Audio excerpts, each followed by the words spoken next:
قربانی نہ کرنے پر سخت وعید۔ قربانی حضرت ابراہیم اور ان کے بیٹے حضرت اسماعیل کی سنت، اسلام کا شعار اور اہم عبادت ہے۔ قربانی ہر صاحب نصاب مسلمان پر واجب اور ضروری ہے، لیکن اس اہم عبادت کے بہت سے مسائل و احکام ہے۔ اس مضمون میں فقہ کی مختلف کتب سے اہم اور ضروری مسائل کو جمع کر دیا گیا ہے تاکہ ان کی رعایت رکھی جائے اور تمام مسلمانوں کی قربانی اللہ تعالیٰ کی بارگاہ میں مقبول بن جائے۔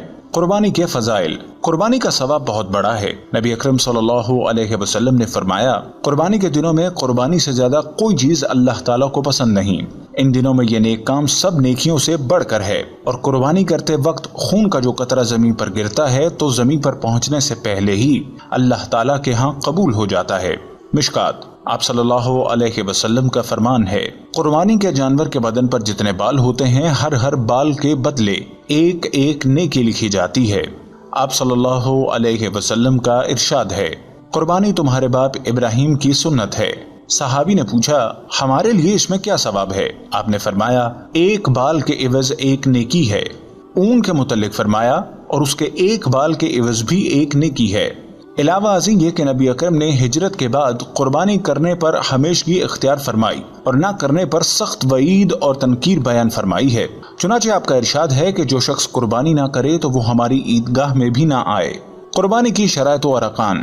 قربانی کے واجب ہونے کی 3 شرائط ہیں: مسلمان ہونا، مقیم ہونا، اور اتنا نصاب کا مالک ہونا جس کی وجہ سے قربانی کا وجود لازم ہو جائے، یعنی اس کے پاس رہائشی مکان، کھانے پینے کا سامان، استعمال کے کپڑوں اور روز مرہ استعمال کی دوسری چیزوں کے علاوہ 52.5 تولہ چاندی کی مالیت کا نقد روپیہ، مال تجارت یا دیگر سامان ہو تو اس پر قربانی واجب ہوگی۔ اس پر سال کا گزرنا ضروری نہیں ہے، اور قربانی کا رکن اس جانور کا ذبح کرنا جس کا جواز شریعت سے ثابت ہو۔ وہ عورت کے جس کے پاس 1 یا 2 تولہ سونا اور چاندی یا نقد روپیہ ہو تو اس پر بھی قربانی واجب ہوگی۔ اس بارے میں مفتی حضرات کی طرف سے ضرور رجوع کیا جائے۔ قربانی کا وقت۔ قربانی کی عبادت صرف 3 دن یعنی ذوالحج کی 10ویں، 11ویں اور 12ویں تاریخ کے ساتھ مخصوص ہے، البتہ پہلے دن کو کرنا افضل ہے۔ قربانی کی نیت اور دعا۔ قربانی کرتے وقت زبان سے نیت کرنا ضروری نہیں، صرف دل ہی میں قربانی کی نیت کر لینا کافی ہے، البتہ زبان سے کہہ لینا بہتر ہے، اور جانور کو قبلہ رخ لٹانے کے بعد ذبح کرنے سے پہلے مسنون دعا پڑھیں۔ ذبح کا مسنون طریقہ۔ قربانی کے جانور کو ذبح کرنے کا مقصد خاص اللہ تعالیٰ کی رضا اور تعظیم ہو اور عبادت کے خیال سے ذبح کرے۔ گوشت کھانے کے مقصد سے یا لوگوں کو دکھانے کے غرض سے ذبح نہ کرے۔ اپنی قربانی کو اپنے ہاتھ سے ذبح کرنا بہتر ہے۔ اگر خود ذبح نہ کرنا جانتا ہو تو کسی اور سے ذبح کرا لے، لیکن ذبح کے وقت جانور کے سامنے کھڑا رہے اور بسم اللہ، اللہ اکبر کی تلقین کرتا رہے تاکہ ذبح کرنے والا غلطی نہ کرے۔ جانور کو قبلہ رخ لٹا کر ذبح کرنے والا خود بھی قبلہ کی طرف منہ کر کے مسنون دعا پڑھ لے، پھر اللہ کا نام لیتے ہوئے شرعی طریقے کے مطابق حلقوم، سانس کی نالی اور خون کی رگیں کاٹ دے، لیکن اس کا خیال کرے کہ گردن کو پورا کاٹ کر الگ نہ کیا جائے اور نہ ہی حرام مغز تک کاٹا جائے، بلکہ حلقوم، سانس کی نالی اور اس کے اطراف کی خون کی 2 رگیں کاٹ دے۔ ذبح کرتے وقت اس بات کا پورا اہتمام کیا جائے کہ جانور کو کم سے کم تکلیف ہو۔ نبی اکرم صلی اللہ علیہ وسلم کا فرمان ہے، ذبح کرنے سے پہلے چھری تیز کی جائے، ایک جانور کو دوسرے جانور کے سامنے ذبح نہ کیا جائے اور حلقوم وغیرہ پورا کاٹا جائے تاکہ روح نکلنے میں سہولت اور آسانی ہو، اور جانور کے سامنے چھری بھی تیز نہ کرے۔ مسلم۔ قربانی کن جانوروں کی جائز ہے؟ بکری، بکرا، مینڈھا، بھیڑ، دمبا، گائے، بھینس، بھینسا، اونٹ، اونٹنی کی قربانی درست ہے۔ ان کے علاوہ کسی اور جانور کی قربانی درست نہیں۔ گائے، اونٹ، بھینس اگر 7 آدمی شریک ہو کر قربانی کریں تو بھی درست ہے، مگر ضروری ہے کہ کسی کا حصہ 7ویں حصے سے کم نہ ہو، اور یہ شرط ہے کہ سب کی نیت قربانی یا عقیقے کی ہو، صرف گوشت کھانے کے لیے حصہ رکھنا مقصود نہ ہو۔ اگر ایک آدمی کی نیت بھی صحیح نہ ہو تو کسی کی بھی قربانی صحیح نہ ہوگی۔ بکرا بکری 1 سال کا پورا ہونا ضروری ہے۔ بھیڑ اور دمبا اگر اتنا فربا اور تیار ہو کہ دیکھنے میں سال بھر کا معلوم ہو تو بھی جائز ہے۔ گائے، بیل، بھینس 2 سال کی، اونٹ 5 سال کا ہونا ضروری ہے۔ ان عمروں سے کم کے جانور قربانی کے لیے کافی نہیں۔ اگر جانوروں کا فروخت کرنے والا عمر پوری بتاتا ہے اور ظاہری حالت میں اس کے بیان کی تکذیب نہیں ہوتی، اس پر اعتماد کرنا جائز ہے۔ جب کسی جانور کی عمر پوری ہونے کا یقین ہو جائے تو اس کی قربانی کرنا درست ورنہ نہیں۔ اور اگر جانور دیکھنے میں پوری عمر کا معلوم ہوتا ہے مگر یقین کے ساتھ معلوم ہے کہ اس کی عمر ابھی پوری نہیں ہوئی تو اس کی قربانی درست نہیں۔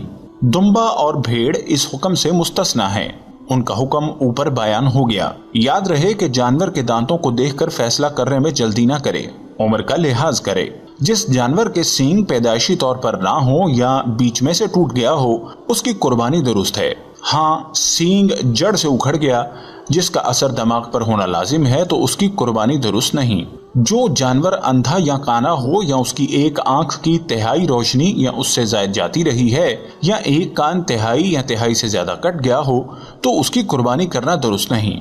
جو جانور اتنا لنگڑا ہو کہ صرف 3 پاؤں سے چلتا ہے، چوتھا پاؤں زمین پر رکھتا ہی نہیں یا رکھتا ہو مگر اس پر چل نہیں سکتا تو اس کی قربانی درست نہیں۔ اور اگر چلنے میں چوتھے پاؤں کا سہارا تو لیتا ہے مگر لنگڑا کر چلتا ہے تو اس کی قربانی درست ہے۔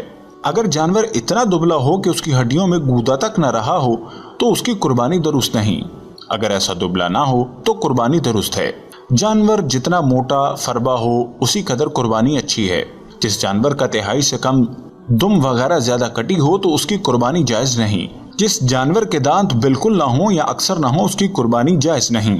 خصی جانور کی قربانی جائز بلکہ افضل ہے۔ جس جانور کے پیدائشی کان نہ ہو اس کی قربانی کرنا درست نہیں۔ اگر کان تو ہوں مگر چھوٹے ہوں اس کی قربانی درست ہے۔ جس جانور کے جسم پر خارش ہو تو اس خارش کا اثر صرف جلد تک محدود ہو تو اس کی قربانی کرنا درست ہے، اور خارش کا اثر گوشت تک پہنچ گیا ہے اور وہ اس کی وجہ سے لاغر اور دبلا ہو گیا ہے تو اس کی قربانی درست نہیں۔ اونٹ، گائے اور بھینس کا اگر ایک تھن خشک ہوا ہو تو اس کی قربانی تو جائز ہے، لیکن اگر 2 تھن خشک ہو جائیں یا کٹ جائے تو پھر قربانی جائز نہ ہوگی۔ اگر جانور صحیح سالم خریدا تھا پھر اس میں کوئی عیب مانے قربانی پیدا ہو گیا، اگر خریدنے والا غنی صاحب نصاب نہیں ہے تو اس کے لیے اسی عیب دار جانور کی قربانی جائز ہے، اور اگر یہ شخص غنی صاحب نصاب ہے یعنی اس پر قربانی کا وجوب ہے تو اس پر لازم ہے کہ اس جانور کے بدلے دوسرے جانور کی قربانی کرے۔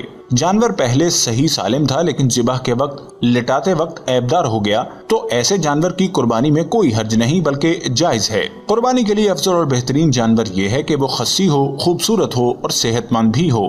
نیز قربانی کے جانور کو چند روز پہلے سے پالنا افضل ہے تاکہ اس سے محبت ہو اور پھر اس کی قربانی میں ثواب زیادہ ملے۔ قربانی کا گوشت، جس جانور میں کئی حصے دار ہوں تو گوشت وزن کر کے تقسیم کیا جائے، اندازے سے تقسیم نہ کرے، ورنہ کوئی حصہ کم اور کوئی زیادہ ہونے کی صورت میں سود ہونے کی وجہ سے گناہ ہو جائے گا۔ اگر تمام حصے دار ایک جگہ کھاتے ہیں جدا جدا نہیں تو اس صورت میں گوشت تول کر تقسیم کرنے کی ضرورت نہیں۔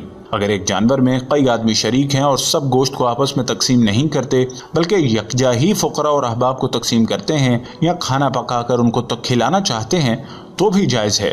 اگر تقسیم کریں گے تو پھر اس میں برابری ضروری ہوگی۔ افضل یہ ہے کہ قربانی کا گوشت 3 حصے کر کے ایک حصہ اپنے اہل و عیال کے لیے رکھے، ایک حصہ احباب اور اپنے اعزاز و اکرام کے لیے رکھے اور ایک حصہ فقراء اور مساکین میں تقسیم کرے، اور جس کے لیے اہل و عیال زیادہ ہو تو تمام گوشت خود بھی رکھ سکتا ہے۔ لیکن گوشت بانٹنے کا اچھا طریقہ یہ ہے کہ اپنے خرچ کے موافق نکال کر باقی فقراء اور عزیز و اقارب میں تقسیم کر دیا جائے، اور ان لوگوں کا لحاظ خصوصیت کے ساتھ زیادہ رکھنا چاہیے جو وسعت اور استطاعت نہ ہونے کی وجہ سے قربانی نہیں کر سکتے۔ اور یہ جو آج کل ادلا بدلی ہوتی ہے کہ یہاں سے گوشت ہمارے ہاں آیا اس کے ہاں ہم بھی پہنچا دیں گے ورنہ نہیں، غریبوں کی ضرورت اور حاجت پر نظر نہیں ہوتی، تو یہ بالکل خلاف عقل ہے۔ اگر گوشت کو تقسیم کرنے سے پہلے تمام شرکاء نے برضا و رغبت کچھ تھوڑا بہت صدقہ کر دیا تو یہ جائز ہے۔ کچا گوشت چربی قصائی کو مزدوری میں دینا جائز نہیں۔ قربانی کا گوشت فروخت کرنا حرام ہے۔ مردے کی طرف سے قربانی کرنا بالکل درست بلکہ باعث اجر بھی ہے، لیکن اگر کسی نے قربانی کی وصیت کی ہو تو اس صورت میں تمام گوشت کا صدقہ کرنا واجب ہے ورنہ نہیں۔ قربانی کی کھال، جب جانور شرعی طریقے سے ذبح کر لیا جائے تو جانور کے خوب ٹھنڈا ہو جانے کے بعد کھال اتار لی جائے۔ ٹھنڈا ہونے سے پہلے کھال اتارنا ناجائز و حرام ہے، اس سے احتراز لازم ہے۔ جانور کی کھال احتیاط سے اتاری جائے، اس میں بے احتیاطی گناہ کا سبب بن سکتی ہے، چنانچہ فقہا نے لکھا ہے کہ بے احتیاطی کرتے ہوئے چھری کے ذریعے کھال میں سوراخ کرنا یا کھال پر گوشت کا چھوڑنا، کھال اتارنے کے بعد اس کی حفاظت نہ کرنا کہ سڑ کر بیکار یا کم قیمت بن جائے، یہ سب امور اسراف اور فضول خرچی میں داخل ہیں جس کی ممانعت قرآن مجید میں آئی ہے۔ قربانی کی کھال اپنے اور اہل و عیال کے استعمال میں لانا جائز ہے، مثلاً جائے نماز، کتابوں کی جلد، ڈول، دسترخوان، جراب، جوتا وغیرہ کوئی بھی چیز بنا کر استعمال کی جا سکتی ہے، یہ بلا کراہت جائز ہے۔ یہ بھی جائز ہے کہ کھال یا اس میں سے بنائی ہوئی چیز کسی کو خود بخ کیا جائے تاکہ وہ شخص مالدار اور قریبی رشتہ دار کیوں نہ ہو، لیکن فقراء اور مساکین کو صدقہ کے طور پر دینا مستحب اور افضل ہے، واجب اور فرض نہیں۔ ہاں، اگر قربانی کا چمڑا نقد رقم یا کسی چیز کے عوض فروخت کر دیا اور اس صورت میں رقم کی قیمت کا فقراء میں صدقہ کر دینا واجب ہوگا۔ قربانی کے جانور کی رسی اور جھول کو بھی صدقہ کر دینا چاہیے، یہ بھی مستحب ہے۔ قربانی کی کھال کے پیسے مسجد کی مرمت یا کسی اور نیک کام میں لگانا جائز نہیں، بلکہ کسی غریب کو اس کا مالک بنا دینا ضروری ہے۔ قربانی کی کھال قصاب، امام اور مؤذن کو بطور اجرت دینا جائز نہیں۔ اگر مذکورہ افراد مستحقین ہیں تو ان کو بلا عوض دینا جائز ہوگا۔ قربانی کے جانور میں جتنے لوگ شریک ہوں گے وہ کھال میں بھی اپنے اپنے حصے کے شریک برابر کے ہوں گے۔ کسی ایک کو شریک کھال کر کے باقی شرکاء اجازت کے بغیر اپنے استعمال میں لانا یا کسی اور کو دینا جائز نہ ہوگا۔